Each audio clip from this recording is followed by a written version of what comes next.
السلام عليكم ورحمة الله وبركاته. أصحابتي قالوا مeel kasta oo adduunada ka joogtaan walaalkiin sulub oo idin leh waqtigii waayo hadin wacnaadaan ku soo dhawaada muuqaalaad u qurux badan oo vlog ah aan ku tagi doono jaamacadda Camuud waa aniga iyo teamkeygii classmate-keygii aniga gudoomiyaha galaaska waxaan maanta u anbaxaynaa safar yar oo aad u kooban oo aad u qurux badan la socod wanaagsan.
أصحابتي قالوا مر لبادي مستحب لك سو دواada vloggeeni oo inoo gabagabadii maraya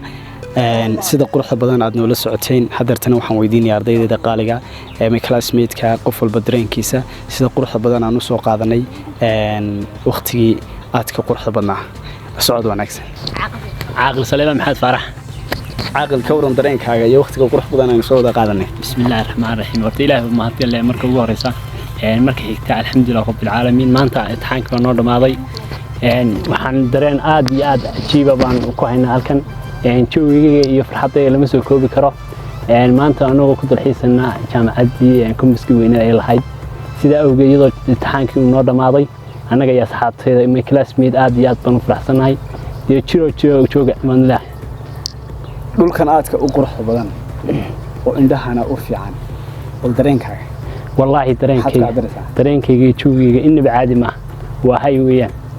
waxaan ayna Sadexa Daawud aad baan ugu faraxsanahay maanta inaan waqtigan quruxda badan la soo qaato ardaydeeda aan aad ka u jeclahay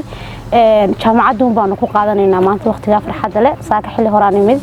awal imtixaan baan u iman jirnay waxbarasho laakiin anagu inta maanta midna u soconaa jaamacadeeda soo booqano dabeetana aan classmate-kiigan aad ka u jeclaa waqti kaftan farxad iyo dabcan xaladiisa wataan la soo qaato aad iyo aad baan ugu faraxsanahay waxaan leeyahay ilaahay ay sukeen daayo waqti qurux badan baynu wada qaadanay marka laga yimaado muddadii waxbarashadeena wada joognay. Assalaamu calaykum waraxmatullaahi ta'ala wabarakaatuh aad buu maasiyihiin sulub iyo dhammaan asxaabta classmate-kiga runtii maanta waa maalin aan aad u faraxsanahay waxaan noo soo gabagabooday imtixaankii jaamacadda oo muddo noo socday farxad aad u weyn bay tahay maanta inaan classkayga la soo dalxiiso oo kambaskii jaamacadda oo markii hore aan classes iyo xiisado iyo imtixaanaad iyo hawlo waxbarasho oo iman jirnay inaan maanta hawlo dalxiis iyo asxaabtii classkoon waqti wada qaadano aan u imano runtii farxad weyn bay tahay aad iyo aad baan salaamay asxaabta wax leeyahay fasax wacno wanaagsan wada jeclahay. Assalaamu calaykum waxaan aad ugu faraxsanahay maanta inaan ardaydeedii classmate-keygii waqti la soo qaatay waliba meel fiican oo camuudo jaamacaddii ummadda Soomaaliyeed aan waqti ku soo wada qaadanay aad baan idin jeclaa wana idin xiisi doona. Bismillahir Rahmaanir Salaatu wassalaam ala rasuulillah sallallahu alayhi wasallam marka hore marka koowaad baa xamaadle Ilaahay subhanahu wa ta'ala marka xigta waxaan u mahad celinayaa ardayda barnaamijka soo bulshada oo classkayga mar labaadka waxaan aad iyo aad ugu hambalyeynaa dhammaadkan noo dhamaaday sanadkii juniorku waan u gudbi doono sanadkii seniorka hadii la hayraado ardayda insha Allah waxa la isku kaayaa hadhay hal sano halkaasna insha Allah waxaan ku wada noolnaa farxad iyo reereyn inaan ku sii wada joogno hadii la hayraadana waxaan rajaynayaa caafimaad qabin ardayda ku wada